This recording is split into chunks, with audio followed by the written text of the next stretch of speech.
मतलब यह है कि उबर ग्रीन ने अगर कुछ कदम उठाया, अगर इतना बड़ा प्लेटफॉर्म पे अगर उन्होंने कुछ एग्रीमेंट साइन किया है।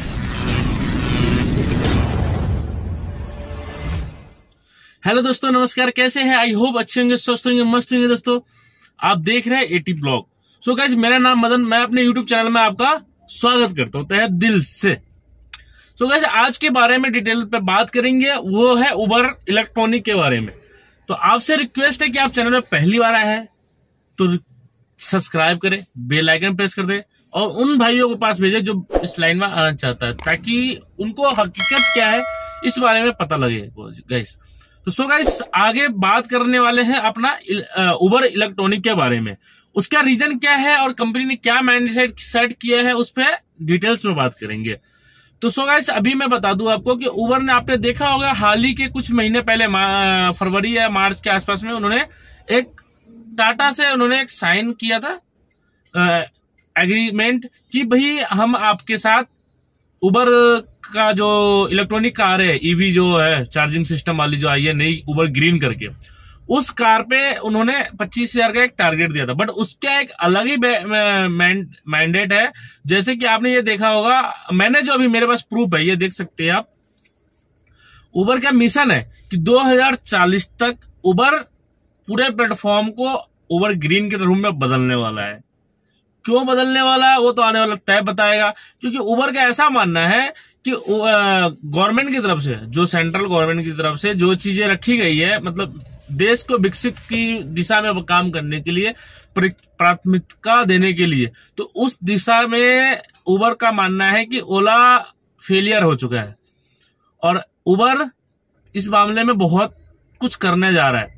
तो अभी 25,000 तो उन्होंने ये चीज कंफर्म की है कि 25,000 क्या कहते हैं अपना कारें ला रहा है। आने वाला टाइम में उबर थोड़ा महंगा था लेकिन इलेक्ट्रॉनिक कारें, लेकिन अब उबर एक्स मतलब उबर प्राइम की जो ड्यूटी आती है उस रेटों में वो सवारी को अब देना शुरू कर दिए हैं। तो आने वाला टाइम में क्या इफेक्ट पड़ेगा 2040 तक, तो ये कंफर्म है कि उबर ग्रीन बन जाएगा पूरा प्लेटफॉर्म ब्लैक से, मतलब ब्लैक उसका एक लोगो है, तो ऐसे ग्रीन में वो कन्वर्ट करने वाला है। और उसके साथ साथ उबर ने खुद की एक प्लेटफॉर्म पे वो बाइक लॉन्च कर दिया है, जिसकी ये आप प्रूफ देख सकते हैं। उन्होंने क्या किया है, 10,000 बाइक अपना इलेक्ट्रॉनिक बाइक लॉन्च करने जा रहे हैं। तो मतलब आप देख सकते हैं ना। और भी कुछ चुनिंदा शहरों है जैसे दिल्ली, बेंगलोर, मुंबई, इस एरिया में वो ये चीज करने जा रहे हैं। तो आप लोग गाड़ियां ले रहे हैं नए, जो भाई जो फ्यूचर प्लानिंग कर रहे हैं, 10 गाड़ियां, 5 गाड़ियां, 20 गाड़ियां, तो आप लोग ये सोच समझ के लीजिए गाइस। ऐसा ना हो कि कल को आपके साथ दिक्कत आए, कोई बात आए। देखिए, मैं किसी को डिमोटिवेट नहीं कर रहा हूं, लेकिन मैं कहने का मतलब यह है कि उबर ग्रीन ने अगर कुछ कदम उठाया, अगर इतना बड़ा प्लेटफॉर्म पे अगर उन्होंने कुछ एग्रीमेंट साइन किया है कंपनी के साथ, तो ऐसा ना हो कि आपके साथ कोई दिक्कत हो और आप बड़े लॉस से बचे। लेकिन ऐसा नहीं होगा। बट दिल्ली गवर्नमेंट ने भी उन्होंने ये चीज संबोधित किया है, मीडिया के सामने रखा है बात, जैसे कि आप आने वाला टाइम में दिल्ली के अंदर 90% गाड़ियां इलेक्ट्रॉनिक चलेगी। जैसे कि कमर्शियल व्हीकल के उन्होंने कुछ टाइम दिया गया 26 तक का, और जो ओला उबर में चलाते हैं और कुछ ऐसा अलग से चलता है उनको 30 तक, ऐसा कुछ उन्होंने ऑटो के लिए भी दिया है। मतलब ऐसा देना शुरू कर दिया उन लोगों ने। तो कहीं ना कहीं देश का, मतलब जो एक शहर का इशारा है, दिल्ली शहर का या बैंगलोर बोला जाए या जो भी, तो उसका इशारा है क्या, इलेक्ट्रॉनिक की तरफ मूव होना। इलेक्ट्रॉनिक मूव होने का मतलब यह है कि अभी इनका जो प्रेशर है ना, जोर शोर से चल रहा है अपना उस पे क्या कहते हैं अपना ईवी चार्जिंग सिस्टम लगाने का, मतलब जो चार्जिंग पॉइंट है ना वो जगह जगह लगाने का। पहले तो सिटी डेवलप करने में लगे कि सिटी में चार्जर जगह जगह लग जाए, उससे आने वाला टाइम में आपके लिए और हमारे लिए चार्जिंग करना एक पॉसिबल हो। और चार्जिंग उस तरीके से होगा जैसे कि आपकी कार की बैटरी इसमें डालो और ऐसा निकालो, उसमें डालो, चलते बनो। ऐसा भी कुछ सिस्टम इन्होंने लगाना शुरू कर दिया है। मैंने कई जगह देखा है, जैसे आपने देखा होगा जैसे कि आपने ओला का देखा होगा, ओला के लगाओ चार्जिंग, आधा घंटा 2 घंटा, मतलब जो भी होता है उसके पॉइंट में चार्ज होता है। आपने देखा होगा इलेक्ट्रॉनिक बैटरी रिक्शा आता है, जिसकी बैटरी इधर से निकालो, इधर डालो, कुछ एक सिलबंद बैटरी होती है, उसके डब्बे में डाल दो, चार्जिंग हो जाएगा, आप दूसरी बैटरी लेके चल दो। तो इस तरीके से भी उबर करने जा रहा है।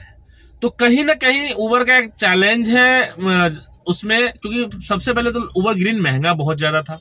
उबर ग्रीन महंगा की वजह से लोग बहुत कम ट्रैवल करना, लेकिन अभी मैं जो देख रहा हूं काफी लोग उबर में ट्रैवल करना पसंद कर दिया ग्रीन के अंदर। तो सीएनजी गाड़ी अभी देखिए, उबर ग्रीन तो आउट स्टेशन नहीं चल सकती है, उसमें थोड़ा सा दिक्कत है क्योंकि चार्जिंग पॉइंट जगह जगह नहीं है ना। तो अभी आने वाला टाइम देखना होगा कि हम लोग को किस दिशा में चलना है, जैसे कि उबर ग्रीन लेके चलाए और उबर में कैसे ज्वाइन करे, क्योंकि अभी उबर का जो मतलब अपना क्या कहते हैं जो हैंडल कर रहा है वो एवरेज फ्लीट ही कर रहा है, जो आपने देखा होगा सीएनजी गाड़ी है। लेकिन हाँ, इतना जल्दी वो मतलब सारी गाड़ियों को हटाएंगे नहीं, क्योंकि इतनी आपने देखा होगा उबर का खुद का जो एवरेज फ्लीट थर्ड पार्टी है, उनका जो थर्ड पार्टी पार्टनर जिसको बोलते हैं सर्विस प्रोवाइडर, वो जो है उन्होंने देखा होगा आपने वैगनार, सेलेरियो, प्रेस को इन्होंने दबा के गाड़ी खरीदी है और मारुति के साथ, और लोगों को एक 3 महीने के एग्रीमेंट पे 25,000 रुपए या 35,000 ऐसे कुछ जमा करवा करके आपको गाड़ी प्रोवाइड कर रहा है 780 और 950 रुपए के पर डे का रेंट पे। ठीक है, तो जिसको जच रहा है वो ले रहे हैं, लेकिन उसके एक एग्रीमेंट पे ये कंफर्म तय होता है कि आपको 3 महीने तक काम करना ही पड़ेगा। तो इस तरीके से उबर इलेक्ट्रॉनिक का जो सिस्टम है आने वाला तय होगा कि क्या होने वाला है।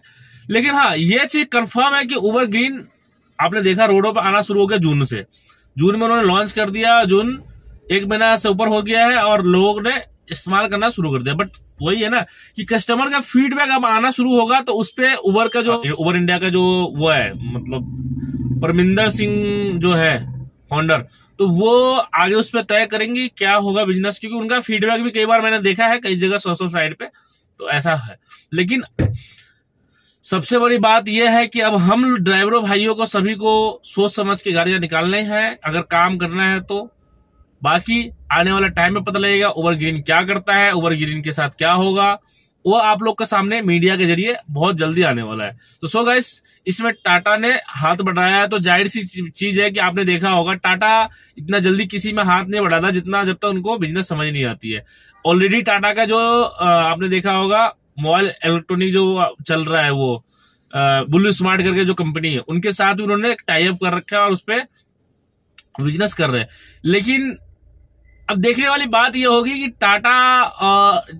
ये अपना क्या बोलते हैं उबर और ओला और बुल्लू स्मार्ट, ये तीनों ही इनका जो फंडिंग किया है वो जापान की कंपनी है, स्टार्ट बैंक कुछ करके नाम है, उन्होंने तीनों का फंडिंग कर रखा है। इसलिए आपने पीछे देखा हो कंबाइन करने का ऑप्शन में भी आया था कि मर्ज कर दिया जाए ओला और उबर को। तो उबर का जो मतलब ये चीज शोर हुआ था, लेकिन ओला का जो भवेश अग्रवाल जो सीईओ फाउंडर अपना वो कहते हैं इस बात को कि हम ऐसा नहीं करेंगे। करना तो पड़ेगा एक दिन, आपको ऐसा समय आएगा तो, क्योंकि आपकी कंपनी का बेड़ा गर्क हो चुका है। तो सो गाइस, ये इन्फॉर्मेशन कैसी लगी? अगर अच्छी लगी है तो लाइक कर देना, चैनल में पहली बार चैनल सब्सक्राइब कर लेना, बेल आइकन प्रेस कर देना ताकि नेक्स्ट वीडियो आने वाली आप लोग को फटाफट मिलता रहेगा। चलिए मिलते हैं एक नेक्स्ट टॉपिक नेक्स्ट ब्लॉग में, तब तक जय हिंद जय भारत।